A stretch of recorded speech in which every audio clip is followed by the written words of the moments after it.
ಲೋಕಸಭಾ ಪ್ರಚಾರಕ್ಕೆ ಇವತ್ತಿನಿಂದ Congress kick start ನೀಡಲಿದೆ. ಕೆಲವೇ ಕ್ಷಣಗಳಲ್ಲಿ ಚುನಾವಣಾ ಪ್ರಚಾರಕ್ಕೆ ಅಧಿಕೃತವಾಗಿ ಕೈ ರಣಕಹಳೆಯನ್ನ ಮೊಳಗಿಸ್ತಾ ಇದೆ.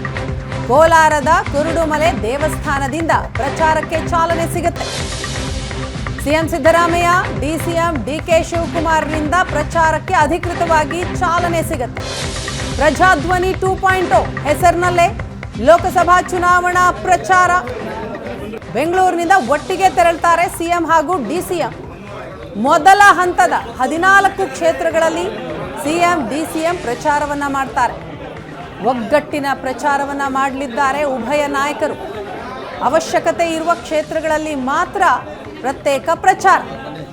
ವಿಧಾನಸಭೆ ಚುನಾವಣೆಯ ಪ್ರಚಾರದ ಮಾದರಿಯಲ್ಲೇ ಈ ಬಾರಿ ಲೋಕಸಭೆ ಚುನಾವಣಾ ಪ್ರಚಾರಕ್ಕೆ ಇವತ್ತಿನಿಂದ ಕಾಂಗ್ರೆಸ್ ಕಿಕ್ ಸ್ಟಾರ್ಟ್ ನೀಡಲಿದೆ.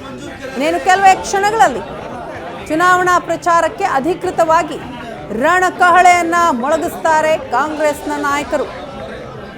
ಕೋಲಾರದ ಮುಳಬಾಗಿಲಿನ ಕುರುಡುಮಲೆ ದೇವಸ್ಥಾನ. ಕಳೆದ ಬಾರಿಯ ವಿಧಾನಸಭೆ ಚುನಾವಣೆಯ ಸಂದರ್ಭದಲ್ಲೂ ಕೂಡ ಕುರುಡುಮಲೆ ದೇವಸ್ಥಾನದಿಂದಲೇ ಪ್ರಚಾರಕ್ಕೆ ಚಾಲನೆ ನೀಡಲಾಯಿತು. ಈಗ ಈ ಬಾರಿಯೂ ಕೂಡ ಅದನ್ನೇ ಮುಂದುವರಿಸ್ತಾ ಇದ್ದಾರೆ. ಈ ಬಗ್ಗೆ ಮತ್ತಷ್ಟು ಮಾಹಿತಿಯನ್ನ ಕೊಡ್ತಾರೆ ನಮ್ಮ ಪ್ರತಿನಿಧಿ ಮಾರುತೇಶ್. ಇದೀಗ ನಮ್ಮ ಜೊತೆ ಸಂಪರ್ಕದಲ್ಲಿದ್ದಾರೆ.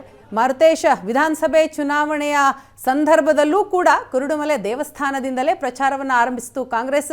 ಈಗ ಲಕ್ಕಿ ಎನ್ನುವ ರೀತಿಯಲ್ಲಿ ಲೋಕಸಭೆಯಲ್ಲೂ ಕೂಡ ಅದನ್ನೇ ಮುಂದುವರಿಸ್ತಾ ಇರುವಂಥದ್ದು.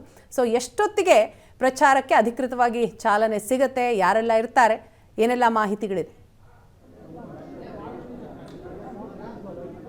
ವೀಣಾ, ಈಗಾಗಲೇ ಮುಖ್ಯಮಂತ್ರಿಗಳು ಮತ್ತು ಉಪಮುಖ್ಯಮಂತ್ರಿಗಳು ಬೆಂಗಳೂರಿನಿಂದ ಹೊರಟಿದ್ದಾರೆ. ಇನ್ನೇನು ಕೆಲವೇ ಕ್ಷಣಗಳಲ್ಲಿ ಕೋಲಾರದ ಮುಳುಬಾಗಿಲಿನ ಕುರುಡುಮಲೆ ದೇವಸ್ಥಾನಕ್ಕೆ ಆಗಮಿಸ್ತಾರೆ. ಇಲ್ಲಿ ಪೂಜೆ ಸಲ್ಲಿಸುವ ಮೂಲಕ ಅಧಿಕೃತವಾಗಿ ಚುನಾವಣಾ ಪ್ರಚಾರಕ್ಕೆ ಚಾಲನೆ ಸಿಗುತ್ತೆ. ಮೊದಲ ಹಂತದಲ್ಲಿ ನಡೆಯುವಂಥ 14 ಲೋಕಸಭಾ ಕ್ಷೇತ್ರಗಳ ಚುನಾವಣಾ ಪ್ರಚಾರಕ್ಕೆ ಇಲ್ಲಿಂದ ಚಾಲನೆ ಸಿಗ್ತಾ ಇದೆ. ಇನ್ನುಳಿದಂಥ 14 ಕ್ಷೇತ್ರಗಳಿಗೆ ಬಹುಶಃ ಕೂಡಲ ಸಂಗಮದಿಂದ ಪ್ರಚಾರಕ್ಕೆ ಚಾಲನೆ ಸಿಗಬಹುದು ಅಂತ ಕಾಣಿಸ್ತಾ ಇದೆ. ನಾನು ಈಗ ಕುರುಡುಮಲೆ ದೇವಸ್ಥಾನದ ಎದುರುಗಡೆ ಇದ್ದೇನೆ. ಈಗಾಗಲೇ ಸಾಕಷ್ಟು ಕಾಂಗ್ರೆಸ್ನ ಕಾರ್ಯಕರ್ತರು, ಕೋಲಾರ ಭಾಗದ ಮುಖಂಡರು ಎಲ್ಲರೂ ಕೂಡ ಆಗಮಿಸಿರೋದನ್ನು ನೀವು ಗಮನಿಸಬಹುದು. ಸಿಎಂ ಮತ್ತು ಡಿಸಿಎಂ ಬರುವಿಕೆಗಾಗಿ ಎಲ್ಲರೂ ಕೂಡ ಕಾಯ್ತಿದ್ದಾರೆ. ಪ್ರಜಾಧ್ವನಿ 2.0 ಹೆಸರಿನಲ್ಲಿ ಈ ಬಾರಿ ಚುನಾವಣಾ ಪ್ರಚಾರವನ್ನು ಹಮ್ಮಿಕೊಳ್ಳಲಾಗ್ತಾ ಇದೆ. ಇಲ್ಲಿ ಪೂಜೆ ನಡೆಸಿದ ಬಳಿಕ ಸುಮಾರು ಒಂದು 4 ಕಿಲೋಮೀಟರ್ ತನಕ ಬಸ್ನಲ್ಲಿ ಹೋಗ್ತಾರೆ. ಅಲ್ಲಿಂದ ಒಂದು 4-5 ಕಿಲೋಮೀಟರ್ ರೋಡ್ ಶೋ ಕೂಡ ಮಾಡಲಾಗುತ್ತೆ ಮುಳುಬಾಗಿಲು ಸಿಟಿಯಲ್ಲಿ. ರೋಡ್ ಶೋ ನಂತರ ಅಂತಿಮವಾಗಿ ರೋಡ್ ಶೋ ಮುಕ್ತಾಯ ಆಗುವಂಥ ಸಂದರ್ಭದಲ್ಲಿ ಚುನಾವಣಾ ಅಂದರೆ ಸಾರ್ವಜನಿಕರನ್ನು ಉದ್ದೇಶಿಸಿ ಮುಖ್ಯಮಂತ್ರಿಗಳು ಮತ್ತು ಉಪಮುಖ್ಯಮಂತ್ರಿಗಳು ಮಾತನಾಡ್ತಾರೆ. ಬಹಳ ಚಾಲೆಂಜ್ ಇದ್ದಿದ್ದು, ಯಾಕೆಂದರೆ ಕೋಲಾರದಲ್ಲಿ ಅಭ್ಯರ್ಥಿಯ ಆಯ್ಕೆ ಸಂದರ್ಭದಲ್ಲಿ ಆದಂಥ ಗೊಂದಲದಿಂದಾಗಲೇ 2-3 ಬಾರಿ ಕೋಲಾರದ ಪ್ರಚಾರ ಕಾರ್ಯಕ್ಕೆ ಸರಿಯಾದಂಥ ದಿನಾಂಕ ನಿಗದಿ ಆಗಿರಲಿಲ್ಲ. ಅಂತಿಮವಾಗಿ KV ಗೌತಮ್ ಆಯ್ಕೆ ಆದ ಮೇಲೆ ಅಧಿಕೃತವಾಗಿ ಇವತ್ತು ಸಮಯ ನಿಗದಿಯಾಗಿದೆ, ಚಾಲನೆ ಕೂಡ ಸಿಗ್ತಾ ಇದೆ. ಪ್ರಮುಖವಾದ ವಿಚಾರಗಳನ್ನು ಯಾವ್ದಾವ್ದು ವಿಚಾರಗಳನ್ನು ಹೆಚ್ಚು ಪ್ರಸ್ತಾಪ ಮಾಡ್ತಾರೆ ಅಂದರೆ, ಕಾಂಗ್ರೆಸ್ಗೆ ಇರುವಂಥ ಒಂದು ಪ್ರಬಲ ಅಸ್ತ್ರ ಗ್ಯಾರಂಟಿಗಳನ್ನು ಕೊಟ್ಟಿದ್ದೇವೆ. ಚುನಾವಣಾ ಪೂರ್ವದ ಅಂದರೆ ವಿಧಾನಸಭಾ ಚುನಾವಣಾ ಪೂರ್ವದಲ್ಲಿ ಯಾವ ಆಶ್ವಾಸನೆಗಳನ್ನು ಕೊಟ್ಟಿದ್ವಿ, ಗ್ಯಾರಂಟಿಗಳನ್ನು ಘೋಷಣೆ ಮಾಡಿದ್ವಿ, ಅದನ್ನು ಅನುಷ್ಠಾನ ಮಾಡಿದ್ದೀವಿ. ಹಾಗಾಗಿ ಈ ಬಾರಿ ಲೋಕಸಭೆಯಲ್ಲಿ ಮತ ಕೊಡಿ ಅನ್ನುವಂಥ ಅಜೆಂಡಾ, ಜೊತೆಗೆ ಕೇಂದ್ರ ಸರ್ಕಾರದ ವೈಫಲ್ಯಗಳನ್ನು ಜನರಿಗೆ ತಿಳಿ ಹೇಳುವ ಮೂಲಕ ಕಾಂಗ್ರೆಸ್ನ ಬೆಂಬಲಿಸಿ ಅನ್ನುವಂತಹ ವಿಚಾರವನ್ನು ಇಟ್ಕೊಂಡು ಹೆಚ್ಚು ಪ್ರಚಾರವನ್ನು ಮಾಡ್ತಾರೆ.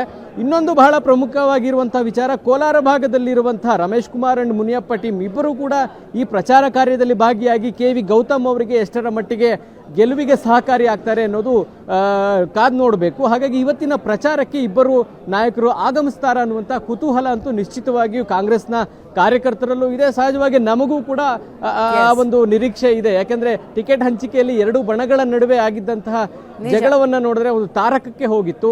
ಸೊ ಈಗ ಅಂತಿಮವಾಗಿ 2 ಬಣದಲ್ಲಿ ಇಲ್ಲದೆ ಇರುವಂಥವ್ರ ಅಭ್ಯರ್ಥಿಗಳನ್ನು ಕಣಕ್ಕಿಳಿಸಿರೋದ್ರಿಂದ ಇವರ ಸಹಕಾರ ಎಷ್ಟರ ಮಟ್ಟಿಗೆ ಇರುತ್ತೆ ಅನ್ನೋದನ್ನು ಕೂಡ ನೋಡ್ತಾ ಇದ್ವಿ, ಯಾವ ರೀತಿ ಸಹಕಾರ ಕೊಡ್ತಾರೆ ಅಂತ.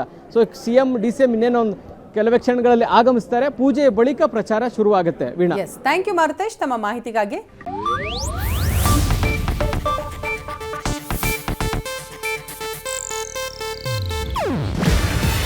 ಇದು ಏಷ್ಯಾನೆಟ್ ನ್ಯೂಸ್ ನೆಟ್ವರ್ಕ್ ಪ್ರಸ್ತುತಿ.